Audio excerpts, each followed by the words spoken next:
go picture day. No. Life isn't always simple, but eating Heart Smart for American Heart Month is. Look for displays of heart-healthy California walnuts at Jewel Osco. This is our great-grandfather, who had a dream in 1945 to open a family business in his name. This is our grandfather, who expanded on that dream, bringing custom furniture to Chicago. This is our father and his brothers, who grew that dream into the 10 showrooms here today. This is us, 4 sisters who want to make the generations before us proud while making Chicago homes beautiful. Since 1945, this is Smith. WTTW programming originates from the Renee Crown Public Media Center.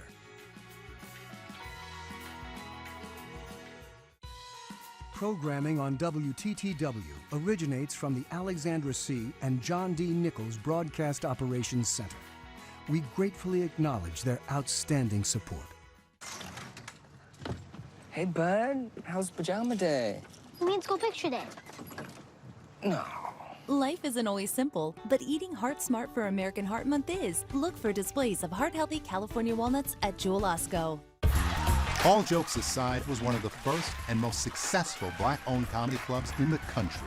You couldn't just be black. You had to be funny and good. You know why they don't take black hostages, don't you? Because we're bad bargaining chips. What All Jokes Aside meant to the black comedian was opportunity. You see, All Jokes Aside was a business, a funny business. Friday at 10:30 on WTTW.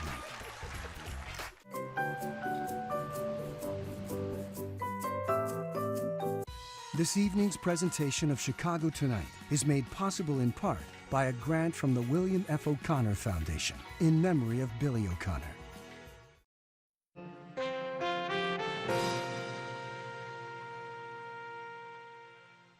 Good evening and welcome to Chicago Tonight. I'm Brandis Friedman here in our Northwest Side studio. And I'm Paris Schutz reporting live in Chicago's Chinatown neighborhood. On the show tonight, the largest barrier is language for the community. The next stop on our In Your Neighborhood series, Paris checks in on the COVID-19 vaccine distribution in Chinatown. It is deadly. A Southside hospital files for bankruptcy in the midst of the coronavirus pandemic. It's not going to pull in jobs. It's not safe for our community members. It's not safe for our children. A group of hunger strikers protest metal recycler General Iron opening up on the southeast side. Hear from opponents and a company representative. I wanted to do something colorful. I wanted to do something to represent our community. The story behind a display of banners featuring prominent Italian Americans at the former site of a Columbus statue. Mandela in Chicago, a film airing on WTTW, delves deep into the city's connection with the anti-apartheid movement. And Jeffrey Bear on the history of the Schwinn bicycle company in Chicago in an all-new Ask Jeffrey. But first, Brandis, as we mentioned, I'm in Chinatown as part of our Chicago Tonight in Your Neighborhood series. This was really the first community to be hit with the effects of COVID-19, especially the economic effects, as we are now 11 months from the initial shutdown. Businesses are starting to come back, and we are talking to people about some language barriers and technology barriers that folks are facing to getting the COVID vaccine. So we're going to talk about all of those things as they await Chinese New Year. That's tonight. Year of the Ox is coming up, and Brandis will have all that and more in just a bit, but first we toss it back to you. Looking forward to all that, Paris. Thank you. And now to some of today's top stories. Impeachment prosecutors wrap up their case in former President Donald Trump's impeachment trial. The House impeachment managers ended their final day of arguments by telling senators that Trump should have known his actions would lead to violence. Trump's lawyers will lay out their defense over the next 2 days as to why he should not be convicted of inciting the deadly January 6th riot at the Capitol. The House's lead impeachment manager says the constitutionality of Trump's second impeachment was already settled and that Trump's lawyers now had the task of arguing the case on its merits. Our friends must work to answer all of the overwhelming, detailed, specific, factual, and documentary evidence we have introduced of the president's clear and overwhelming guilt in inciting violent insurrection against the Union. The first case of the South African variant of COVID-19 in Illinois has been confirmed. Illinois health officials announce a Rock Island resident has been confirmed to have the variant, which appears to be more transmissible than the original strain of the virus. The state is currently reporting 22 cases of the UK variant of the virus. State health officials say more cases of the variants are expected, and to continue wearing masks and get vaccinated when it's your turn. Illinois health officials also report more than 2,800 new cases of COVID-19 and 102 additional deaths. The state has now recorded more than 1.15 million cases and 19,841 deaths. Several thousand preschool and special education students returned to their school buildings today for the first time in a couple of weeks. Chicago Public Schools CEO Janice Jackson toured one of the schools along with Mayor Lori Lightfoot to welcome students and teachers back. The Chicago Teachers Union agreed to a reopening deal earlier this week, which would also return kindergarten through 8th grade teachers and students to the classroom in phases over the next several weeks. I had one student showing me his new shoes. A student wanted to show off, that he could spell his name. And it's little things like that that all told, when you add it up, really speaks to the importance of this return to in-person instruction. We know for tens of thousands of students, K through 8 students in CPS, they are looking forward to returning to their classrooms. And I also know that our teachers were looking forward to returning to the classroom. Part of the district's reopening agreement with teachers included ensuring teachers have access to the vaccine. Jackson says so far the vaccine has been offered to more than 8,000 CPS employees, which is roughly 20% of the employee population. Chicago's oldest hospital has taken another major step towards closing its doors, even as a state board has forbidden it from doing so. Amanda Venicky joins us now with the latest on Mercy Hospital. Amanda. Prentice, yes, Mercy is making good on its promise, if you can call it that it made over the summer, that it would close its doors in 2021. Mercy, owned by Trinity Health, has filed for Chapter 11 bankruptcy. According to court documents, Mercy's leaders say it's necessary because the quality of care at Mercy is an increasing concern as physicians and other colleagues have left Mercy and operating losses have accelerated to $7 million per month. Trinity is putting the life of Southside residents in danger by closing this hospital in the midst of a pandemic. Again, knowing that we are working with them diligently in conversations to, again, get an entity in place to make sure that entity is successful. And Trinity continues to move the flagpost. State Representative Lamont Robinson, whose district includes Mercy, is among those fighting to prevent it from happening. Alderwoman Sophia King says there's no reason for it. She says Mercy is thumbing its nose at officials and at Southside residents. They are a billion-dollar company that already in Q1, logged in $600 million in profit net. And they have 4 other hospitals in the state. This is the only one that really provides charity care and takes care of, the most vulnerable citizens. Mercy didn't have anyone available for an interview, but said in a statement that too many of its beds are empty, about half of the hospital's acute care space.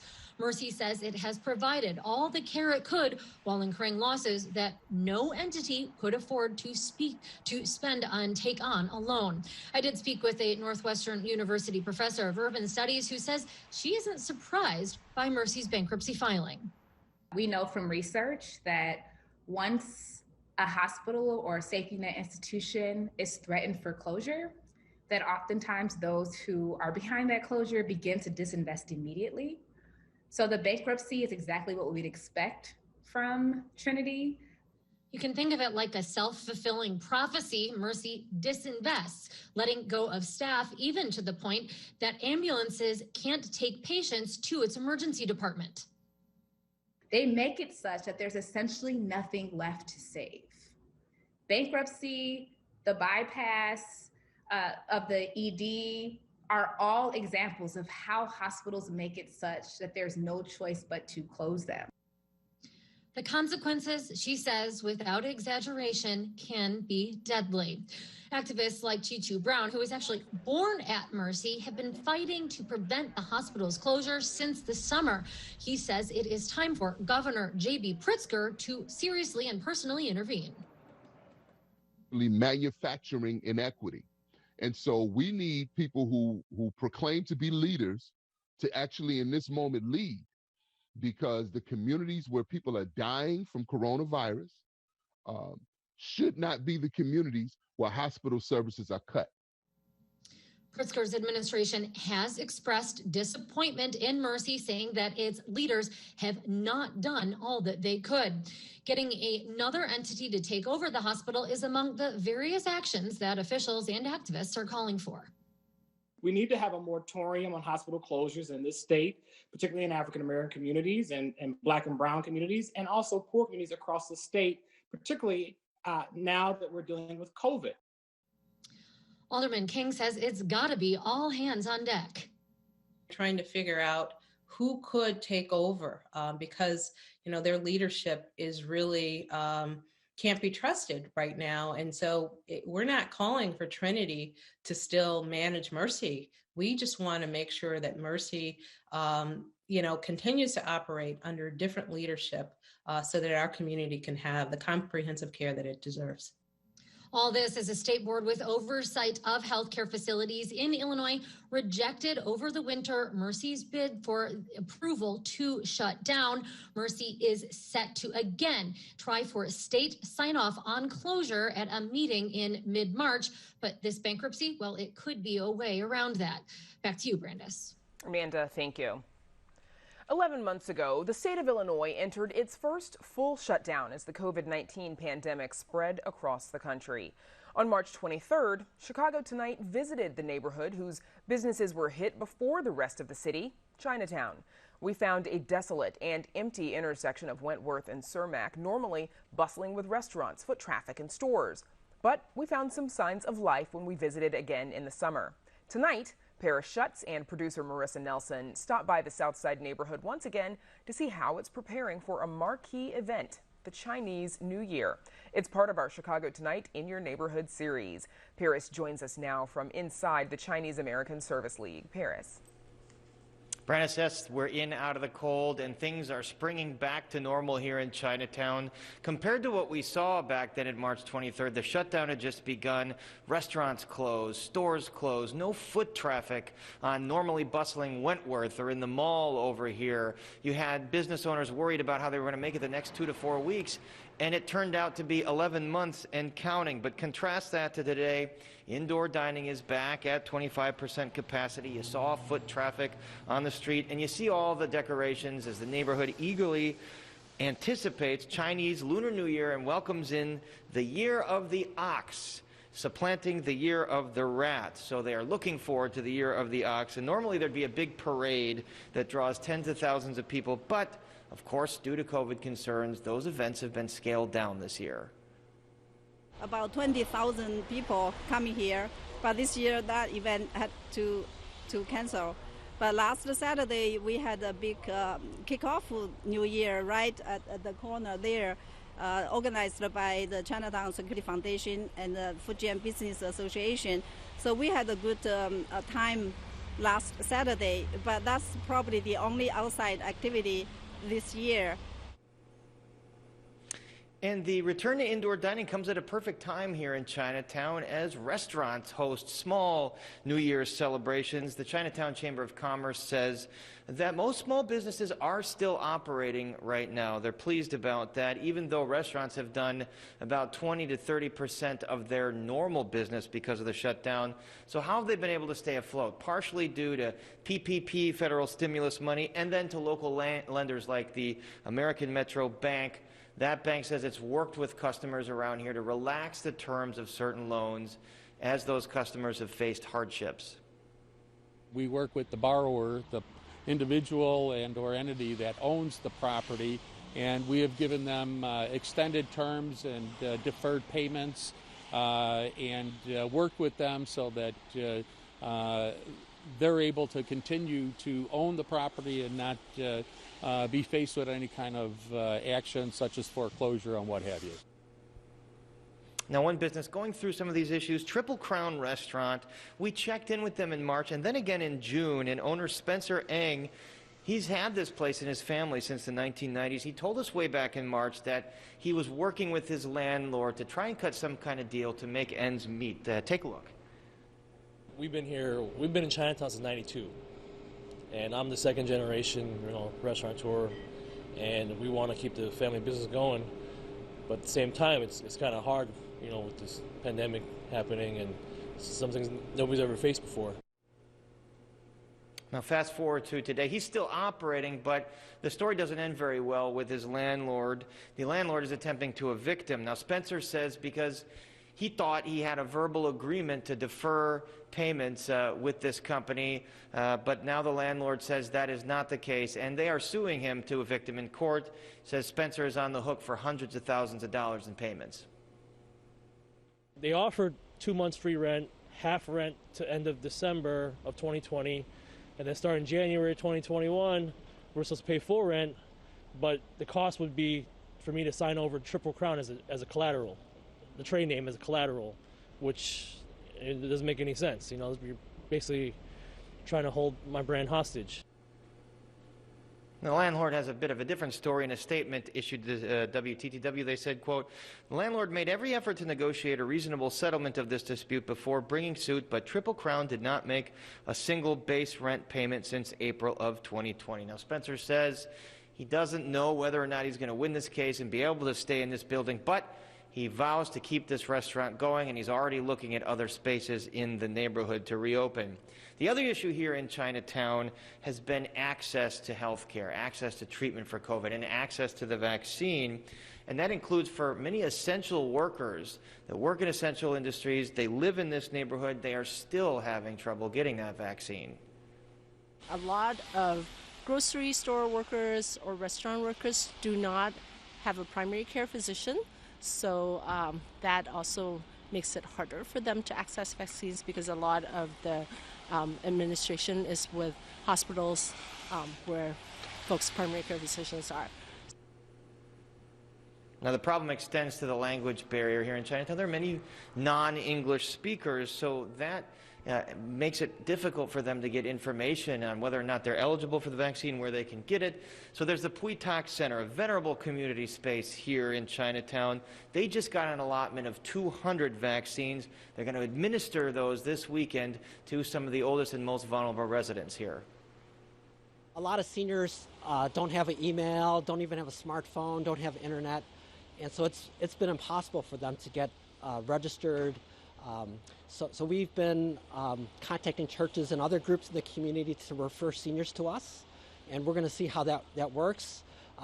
Family members are helping them register, but it's a problem that every community faces, but probably those with limited English-speaking people probably face the most. And Brandis, we're going to be back in just a bit with the area state rep, Theresa Mah, to talk about the rise in hate crimes over the last year, among other things. And now we toss it back to you. Paris, thanks. We'll see you in a bit. And now to Phil Ponce for details behind a hunger strike to protest a business opening on the southeast side. Phil. Brandis, for the past week, 3 protesters have been on a hunger strike, calling on the city to deny metal scrapper General Iron's bid to shut down its Lincoln Park operations and open up a new one on the southeast side. And earlier this week, a 4th person joined the strike. One of the strikers says the southeast side is already overburdened by heavy industry and that the city's permitting process has not been transparent. This is a working class community. People are working 9-to-5 jobs. People can be in school. Also, this information is not presented in any bilingual format. So the Latinx community members and the Hispanic community members aren't really able to access this information as well. In a few minutes, we'll hear from a representative of General Iron's parent company, Reserve Management Group. But first, we're joined by Malia Gertzma, senior attorney with the Natural Resources Defense Council. The 10th Ward alderman was not available because of pending litigation, and the city also did not have anyone available. Malia Gertzma, thank you for joining us. Why should General Iron be prevented from opening a new facility on the southeast side? Well, as you said in the opening, Phil, this is about disparities and burdens and benefits across the city. That's the bigger picture we have to keep in mind. these communities have more pollution and are more vulnerable to that pollution than other communities. And environmental justice communities are saying no more, that they're no longer going to bear the burden so that other communities can prosper. They're not going to take these toxins and the high rates of COVID-19 that they're seeing while Lincoln Park gets to develop luxury condos and high-tech office space. Well, as you probably know, yesterday, 10th Ward Alderman Susan Sadlowski-Garza put out a statement that reads in part, "Last summer, I asked the Illinois Environmental Protection Agency to hold off on issuing any permits until our community had the meaningful opportunity to voice their concerns. At the time, the IEPA rejected my request and instead chose to issue a permit. After a virtual town hall that did not include Spanish translation despite the heavy Latinx population of my ward, the IEPA is now being investigated for possible violations of my constituents' civil rights. I strongly request a delay in issuing any permit for RMG's proposed expansion until the federal complaint can be reviewed." What is your reaction to the alderman's statement? I think we appreciate hearing the alderwoman recognize that there are real civil rights issues that are overarching this whole permitting process. And I think we agree with her that no permit should issue while those civil rights investigations are going on. I will add, though, that I also think we believe that there are grounds to deny the permit in addition to the civil rights violations as well, though because of the pending permitting action, I'm going to limit the comments that I make on those grounds tonight. As you know, some supporters of the new facility say that the facility is going to be paying above market rates for both manual and skilled positions and that the area needs jobs. What is your take on those arguments? Also, the company says it's going to have strict environmental controls. So I think the thing to keep in mind is that the same company is going to be running this facility as was running the Lincoln Park facility, and that there was a long history of complaints about metallic fumes, about toxic fluff escaping from the facility, about explosions and fires. And even up until this past November, there was a fire at that facility. So I think one of the main concerns is they can say all they want about how well they're going to run this facility, but I think their history shows we can't really trust those assertions. Malia, in terms of Go right ahead. in terms of the job issue, I would say, why does this community have to accept toxic heavy metals in exchange for those jobs? Other communities are getting cleaner jobs. They're getting opportunities to work that don't also pollute their communities. And I think the Southeast side, again, is saying, we don't want the pollution that comes with these jobs. Malia Gertzma, thank you so much for your perspective. We appreciate it. Thank you so much. And now we're joined by Randall Sanborn. He's a spokesman for Reserve Management Group, which owns General Iron. Mr. Sanborn, thank you for joining us. And first of all, let's talk about the hunger strikers. What is your reaction to what they're doing? Well, unfortunately, we regret that these individuals have chosen to engage in conduct that we believe is unwarranted under these circumstances. And we strongly urge them to not put their own personal health at risk or to encourage others to do so. It's interesting that Reserve Management Group for many years has been a big supporter of the southeast side of Chicago food pantry, which is housed on RMG's property, rent-free, and expanded within the last year or so to serve more than 3 times as many families as it did previously. Through its support, RMG is helping to feed approximately 1,000 people a week in the community for whom hunger is a fact and not a choice. So we regret the action of these individuals and hope that they take care of themselves. Well, one of the things the hunger strikers say is that they feel they're taking the step in order to keep things in a part of the city that suffers from a lot of potentially negative environmental impacts. They want to keep more of that out. And here's what one striker had to say.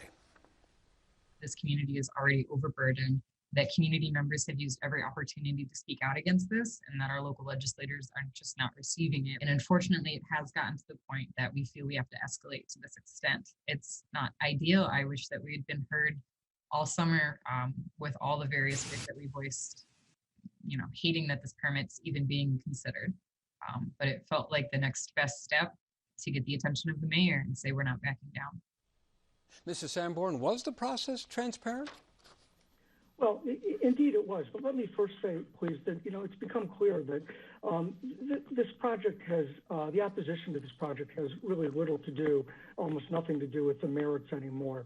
The former General Iron, which no longer exists, is become demonized in social media and elsewhere, and it's become a symbol of an environmental justice issue that is very real and should be receiving attention and taken seriously. But the new Southside recycling facility is not the problem. It is not the toxic polluter that it has been portrayed. And unfortunately, the opposition has been built around some myths and misinformation as opposed to hard scientific facts. And real quickly, what environmental protections are being put in place that you think should assuage the community? Well, there are so many. It would take an entire program to list them, Phil. This facility, like on the north side before it closed at the end of last year, is the only metal shredding facility in the city of Chicago and within 400 miles that has the capture and control system, a filter, a thermal oxidizer that burns off volatile organic compounds, explosive prevention devices, and a wet scrubber that removes harmful particulate matter and volatile organic compounds from its emission stream. It's really, the new facility is going to be nothing like the old facility was, primarily because of its remoteness and the buffer that surrounds the 175-acre campus, very much unlike on the north side, where you could virtually walk up to the shredder from the public way. This new facility is a half a mile from the closest public access. The testing that has been done, the air dispersion modeling for the Illinois Environmental Protection Agency and for the city of Chicago has demonstrated that the ambient air quality impact will not be any significantly greater by adding this facility to the industry that already exists in that area, meaning we're not going to be contributing significantly to the emissions of any harmful emissions into the atmosphere in the surrounding area. Mr. Sanborn, thank you for your perspective. We appreciate it very much as well. Okay, thank you, Phil. And up next, a display of Italian-American pride at one of the former sites of a Christopher Columbus statue. So please stay with us. Good evening and welcome to Chicago Tonight, Black Voices. What do you believe prevents a strong coalition of Black and Latino communities forming across the communities? I want us to, as a nation, to find a way to come together. Go down the block, get it from someone local, and keep the money in the community. Black joy and the Black experience is magical.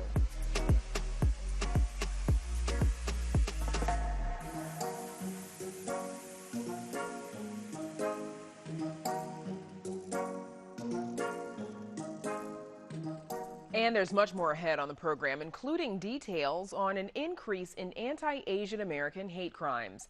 But first, last summer, the city of Chicago took down 3 Christopher Columbus statues after violent altercations between police and protesters calling for their removal. For months, the sites sat empty. But last fall, a display of Italian-American pride banners appeared in place of the former statue in Chicago's Little Italy neighborhood. Chicago Tonight's Quinn Myers has more. In October, residents of Chicago's Little Italy neighborhood noticed a new addition to Arrigo Park, where until last summer, a Christopher Columbus statue had stood for more than 50 years. I'd like to say that I've been thinking about this for months, and there's all this strategy and all this plan. I'm telling you, I made a list. I called my banner guy. I put all this stuff together, and it just happened. The banners featuring prominent Italian Americans are the work of Ron Onesti, president of Chicago's Joint Civic Committee of Italian Americans. Onesti says he put them up ahead of Columbus Day last fall to celebrate his community's heritage and culture. I wanted to do something colorful. I wanted to do something to represent our community. It wasn't political. It wasn't negative. It wasn't didn't even mention Columbus's name. This is about, hey, we're a very important part of the community. These are some of our heroes. These are our colors. The banners include celebrities like Joe DiMaggio and Sylvester Stallone, and local heroes like Harry Carey and Florence Scala. And then there are a few surprising choices. You know, there are a lot of Italian Americans in pop culture that you may or may not have known had Italian blood in them. Bruce Springsteen, Taylor Swift, how about Alicia Keys, Tim McGraw, Weird Al Yankovic is half Italian. The banners arrived at a time of national reckoning over public monuments, and of course, Columbus himself, who many have called a symbol of white supremacy and proponent of slavery. After Chicago statues were removed, the city launched a commission to review more than 500 monuments as part of a, quote, racial healing and historical reckoning project. The commission has flagged 40 monuments around the city, but it's yet to say which ones or what should be done about them. In Little Italy, Onesti thought he'd keep the display up for a day or two, but says after getting so much positive feedback, he left it up. However, the Park District never issued an official permit and says the banners will have to come down. I would never utilize this as any sign of disrespect to the mayor of the city of Chicago, the city itself, or the Chicago Park District. I'm not sure of the process. If I got to take them down, I'll take them down. It's not like that. This isn't a protest. This is a feel-good. Onesti says the banners will come down soon. But in the meantime, he put up a new one just this week, featuring 2 pro athletes who are black and have Italian ancestry in honor of Black History Month. Franco Harris from the Pittsburgh Steelers and Roy Campanella from the Brooklyn Dodgers, 2 proud Italian Americans, 2 proud African Americans. Very, very happy to welcome in this kind of a wall of fame that we've created. Onesti spent approximately $12,000 on the 28 banners and nearly a dozen Italian flags. Their ongoing presence, he says, is a way to turn lemons into limoncello. As passionate as anybody is about taking down statues and about the story of what their perceived story of Columbus is, we are just as passionate on our side. So we're not saying, you know, we don't want to fight and we don't want to argue. We want to sit down and come together and come to some way that we can all be represented here. For Chicago Tonight, I'm Quinn Myers. And there's still no word from the city if the Columbus statues will ever reappear. Mayor Lori Lightfoot said this week that she had not seen the full list of monuments being examined by the City Commission and would make a decision after its work was complete. Still to come on Chicago Tonight, details on an increase in anti-Asian American hate crimes. A look at how Chinatown is dealing with the issue. I filed a bill in the State House to divest state of Illinois money from South Africa. A new film airing this weekend on WTTW draws parallels between the fight against apartheid in South Africa and injustice in Chicago. And Jeffrey Baer takes us back to when Chicago was known as the Detroit of bicycles in this week's Ask Jeffrey. But first, some more of today's top stories. House impeachment managers used their final day of arguments in former President Donald Trump's impeachment trial to tell senators that Trump should have known his actions would lead to violence. The House's lead impeachment manager says the president's guilt is, quote, clear and overwhelming for inciting the deadly January 6th insurrection at the Capitol. Anticipating a free speech defense from Trump's lawyers, Democratic House Manager Representative Joe Neguse had this to say. Their argument is wrong on the facts, wrong on the law, and would flip the Constitution upside down. Trump's lawyers will lay out their defense over the next 2 days. That'll be followed by closing arguments from both sides. Chicago and Cook County will not be following the state in adding more people to the list of those eligible to receive the vaccine just yet.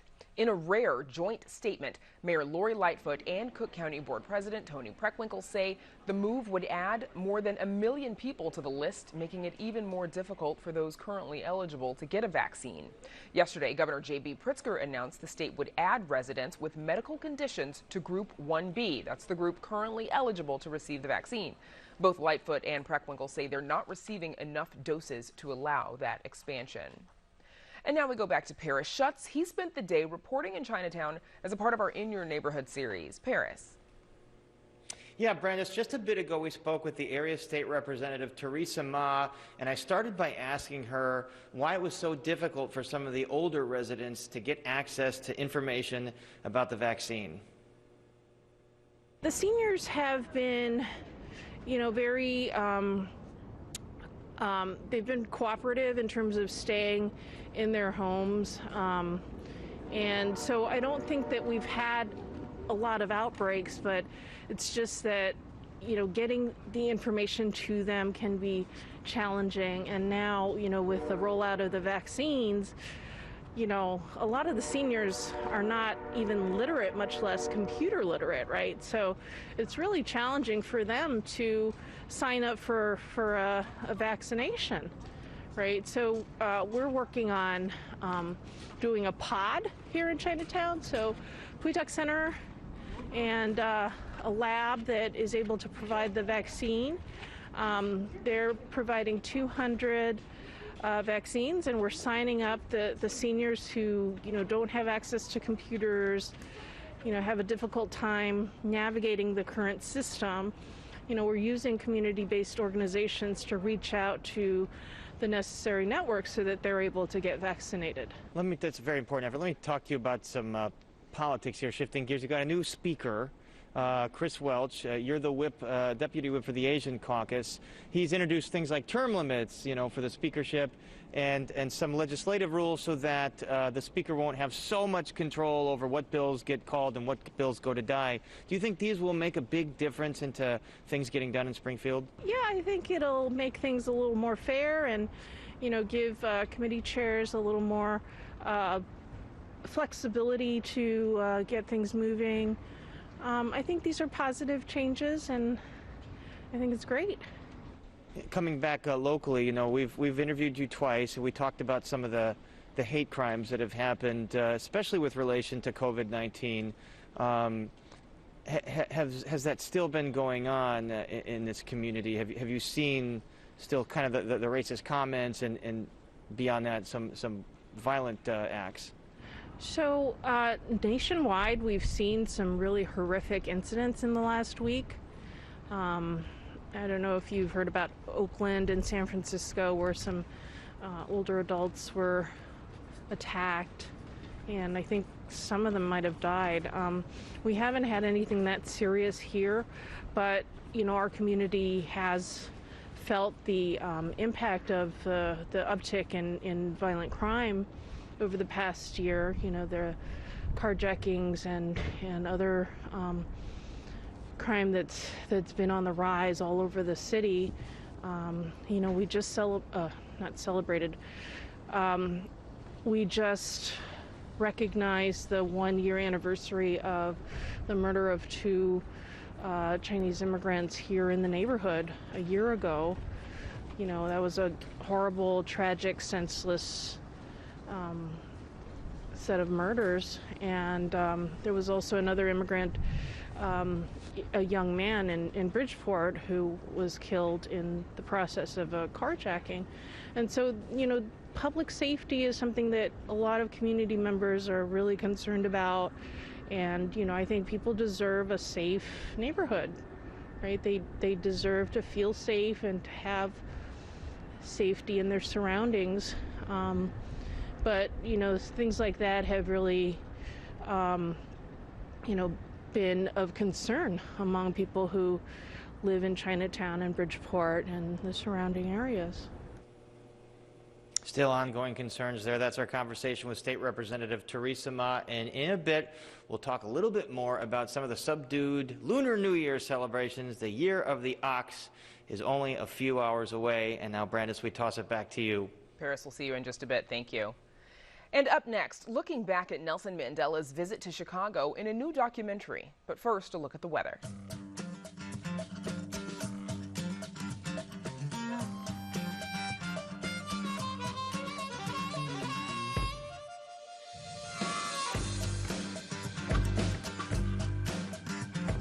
Chicago Tonight is made possible in part through the generous support of the Julius Frankel Foundation. For decades, apartheid was state-sanctioned discrimination against black South Africans until the system was repealed in the early 1990s. A new film airing Sunday on WTTW digs into Chicago's Free South Africa movement of the 1980s and the efforts to secure the release of anti-apartheid activist and eventual South African president Nelson Mandela from prison. Here's a sneak peek at Mandela in Chicago. I am speaking to an audience of a state and of a city who can boast of having organized and produced one of the most powerful anti-apartheid movements in this country, if not in the world. Joining us now with more is the filmmaker of Mandela in Chicago, Ava Thompson Greenwell, a professor at Northwestern's Medill School of Journalism. Welcome back to Chicago tonight, Ava, and thank you for joining us. And congrats on the film airing. Thank you so much, Brandis. Absolutely. So it discusses how activism against apartheid in South Africa kicked off with a scheduled South African team rugby game in the city. How did activists and eventually the city council respond to that? Well, they actually banned the rugby team from playing in Chicago, which was really interesting that activists, and I call them social justice warriors, actually could mobilize in that way. And so they did all kinds of things by trying to figure out where they were going to be practicing. And they eventually found out that they were headed to Kenosha, Wisconsin, of all places, to play this game. And so in the film, some of those who were involved in mobilizing for that talk about the specific details of that. So that was one of the very interesting stories. They have to watch the film. We don't want to give it all away. Exactly. That's the tease. Let's rewind 30 years. Refresh us on what was going on, socially in South Africa at the time. So today, actually, Brandis, is the 31st anniversary of Nelson Mandela's release from prison. He was released on February 11, 1990.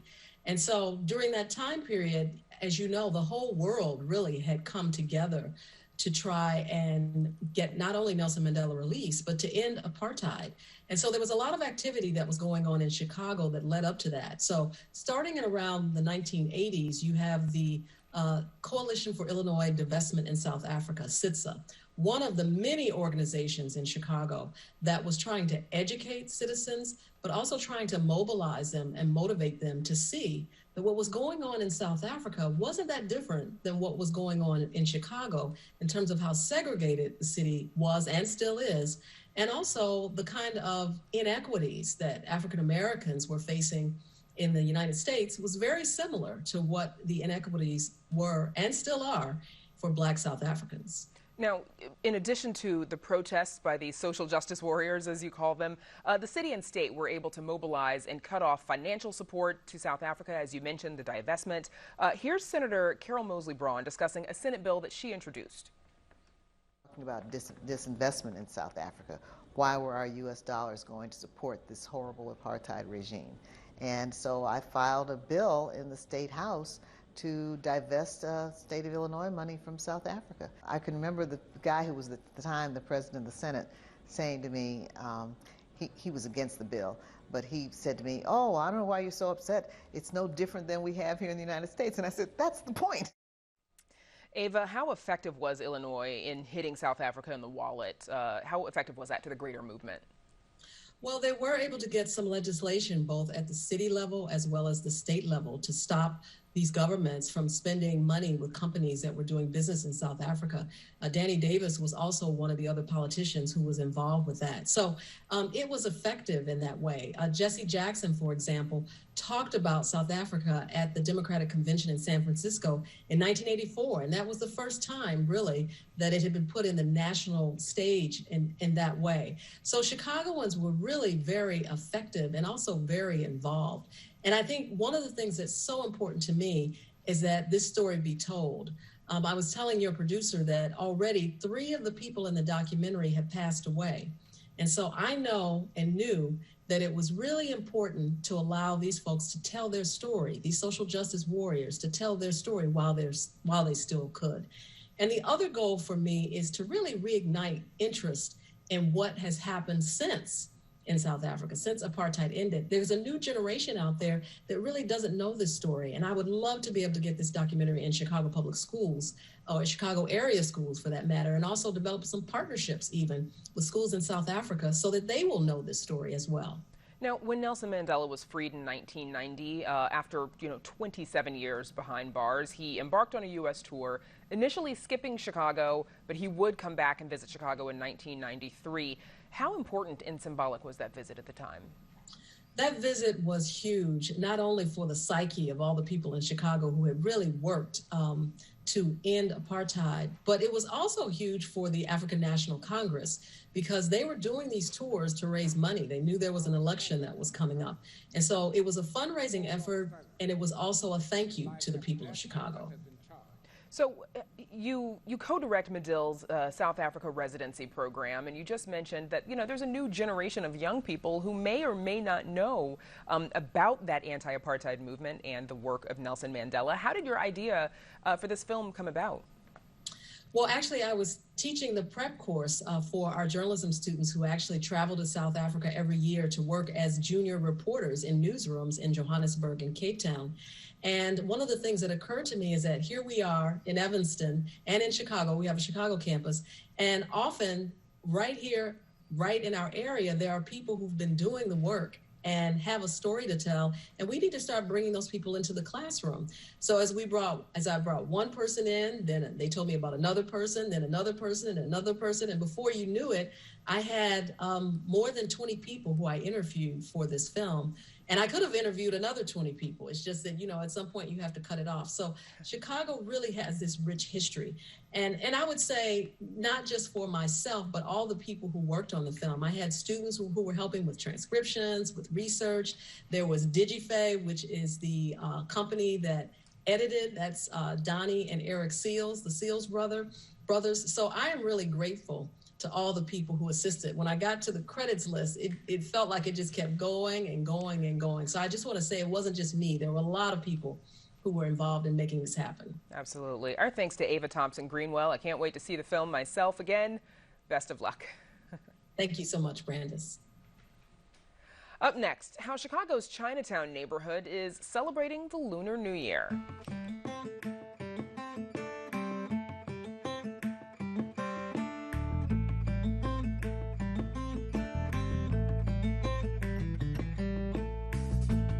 And now we check back in with Paris Schutz. He spent the day reporting in Chinatown as a part of our Chicago Tonight in Your Neighborhood series. Paris.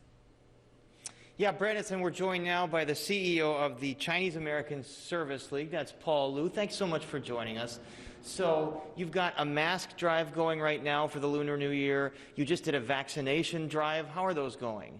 Been great. Our mask distribution event was really to help bridge the relationships and foster new friendships with our other communities. We provided 150,000 KN95 non-surgical masks to 167 nonprofits and local businesses in Chinatown. That's great. And you did 350 vaccinations, as I understand. Any resistance to vaccinations here? Absolutely not. We vaccinated over 350 homemakers at Castle, and the majority of them are feeling fine, and they're very thankful that we're providing that support for our community. And of course, we talked to the Puitac Center doing the same thing. So lots of community organizations stepping in here. As I understand, you're also doing a meal drive for older residents in the community. Talk about hunger in the community and how you've been stepping in. Due to the pandemic, many of our seniors are isolated, and one of our local community diners was closed because of the pandemic. And we pivoted and we became nimble, and we started to provide hot, culturally appropriate meals to over 300 seniors, to 6 affordable senior housing buildings, 3 meals a day, Monday through Friday. Since we've been doing this since April 2020, and we have provided 190,000 hot meals to seniors every day. Lots of happy seniors and grateful seniors for that service you're providing. Okay, Chinese New Year, how is it being celebrated this year? No parade, no big festivities. Yeah, it's so unfortunate, the pandemic. Our families, typically, it's a festive time for our families. We get together, we wish everybody a Happy New Year. But because of that, we're really trying to follow the CDC guidelines and be physically distanced. Many of our families are using technology to greet and wish all our family members a Happy New Year. The year of the ox, what do you anticipate? What does the year of the ox sort of portend, do you think? Well, the year of ox is about strength and being resilient. And as many of you may know, the Chinatown community has always has a strong resiliency to all adversity. So we know that through this pandemic, as months to come, we'll be strong and we'll be better for this. You know, Paul, we talked with Theresa Mah a little earlier about some of the rise in hate crimes that we've seen, not only in Chinatown, but in Chinese American communities across the country over the last year. What have you seen here, and has that subsided at all? Well, it's really unfortunate about the hate crimes around the country. And those individuals who are committing these hate crimes should be caught and prosecuted. In Chicago, especially in the Chinatown community, what we have seen is small microaggressions, hate narratives on social media towards the Chinatown community. Castle has worked with the community members to know that they have rights and that they can file complaints with the city of Chicago, so we're going to be a great advocate for them. All right, so very important work you're doing. Paul Liu, thank you so much. CEO of the Chinese American Service League. And that's it from here for now, but we will wrap things up in just a bit. And now, Brandis, we go back to you. That's right, Paris. We'll see you soon. And up next, Chicago origins of a famous bicycle company in an all-new Ask Jeffrey. Ask Jeffrey is brought to you in part by BMO Harris Bank. Wow, you ready? Yeah, let me just grab my wallet. Uh-oh, I've seen this before. Wallet way too big, skinny jeans too skinny. I'll just carry it. Before you break something, you should know you don't actually need a wallet. With BMO Harris, you can just take cash out with your phone. Or if you need to, you can pay them with Zelle. That works? Yeah. You're stuck, aren't you? Smile. Woo! Those jeans are way too tight. That feeling you get when no wallet is no big deal. That's the BMO effect. Bicycle sales in Chicago have surged over the past year as the pandemic has forced more and more people outside for exercise and recreation. But it's hardly the city's first bike boom. Jeffrey Baer is here to take us back to when Chicago was called the Detroit of bicycles in this week's Ask Jeffrey. So, Jeffrey, this week's question is, what is the history of the old Schwinn factory on Costner Avenue on Chicago's northwest side? Well, that's a great question. We may be flirting with sub-zero temperatures this week, but there are still those dedicated few cycling through the ice and slush to remind us of the surge in cycling that we've seen this past year. In fact, the origins of modern cycling can be traced back to our city of Chicago. The building in question on Costner Avenue in Chicago's Hermosa neighborhood was once one of the factories owned by the Schwinn Bicycle Company, at one time one of the largest bicycle manufacturers in the entire United States. As you mentioned, Brandis, the company's origins date back to the great bicycle boom of the late 19th century. Bikes were finally becoming accessible to everyday people, largely due to the advent of the modern bicycle chain in the 1870s. Before our so-called safety bicycles of today, most bikes had those enormous front wheels and were quite expensive. They were called penny farthings or ordinaries. And let me tell you, I rode one in our show, Biking the Boulevards, and it does take a lot of leg power, and it felt pretty wobbly, and that's a long way down if you fall. By the 1890s, the Chicago region had more than 80 manufacturers, which collectively cranked out 2/3 of the country's bicycles, many in factories along Lake Street in today's Fulton Market. That's where the first Schwinn factory was. It was at the corner of Lake and Peoria. And the company at that time was known as Arnold Schwinn and Company, two different last names. But the person behind it all was really this guy, Ignaz Schwinn, the short man on the right in this promotional picture.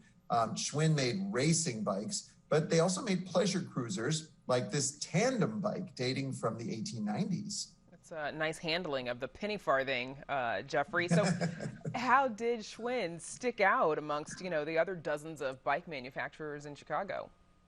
Well, the short answer is the others went out of business. The bicycle boom went bust in the early 1900s due to market oversaturation and, of course, the rise of the automobile. Schwinn had positioned himself to stay in business thanks to creative marketing and lucrative business partnerships like his relationship with the mail order giant Sears, which shipped Schwinn bikes across the country. In 1901, Ignatz moved his factory to that Costner Avenue facility our questioner asked about. And a few years later, Schwinn opened this much larger factory a few blocks away, and that would stay open until the early 1980s. After World War II, Ignatz's son launched a reimagined line of bicycles appealing mostly to kids and teenagers. In the 60s and 70s, the coolest kids had the Stingray. Remember this, with the banana seat and the stick shift? Earlier post-war models like the Phantom featured a sleek chrome finish to give it a space-age look. And Schwinn's rebranding was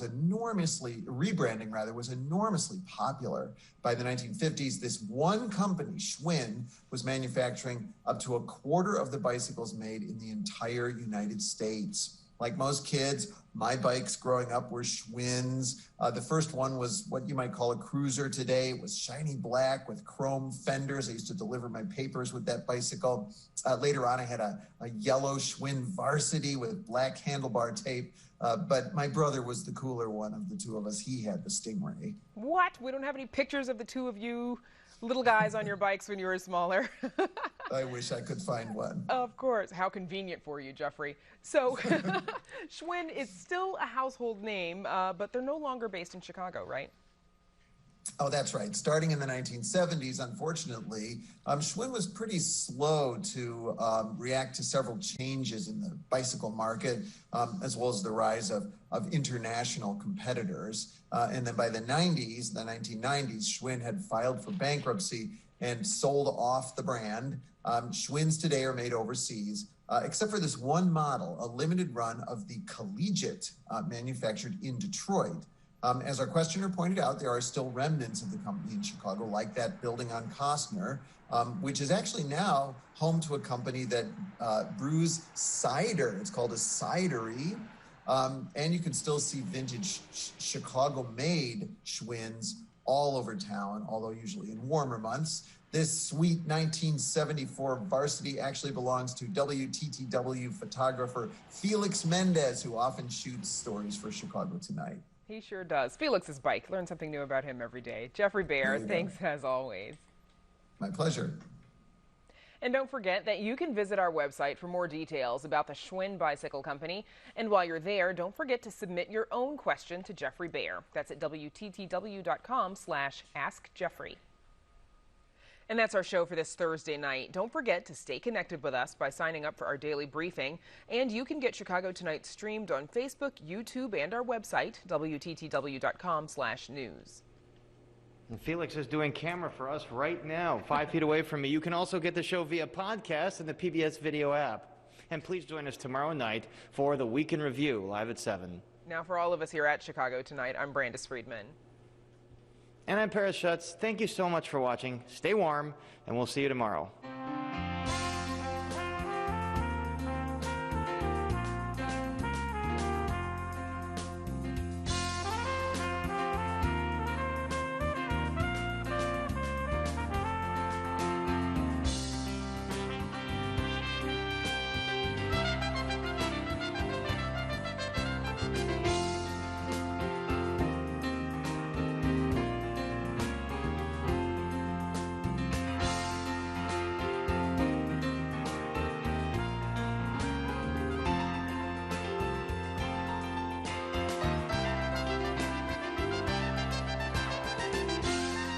Closed captioning is made possible by Robert A. Clifford and Clifford Law Offices, a Chicago personal injury and wrongful death firm that's proud to serve its community through pro bono legal services. This evening's presentation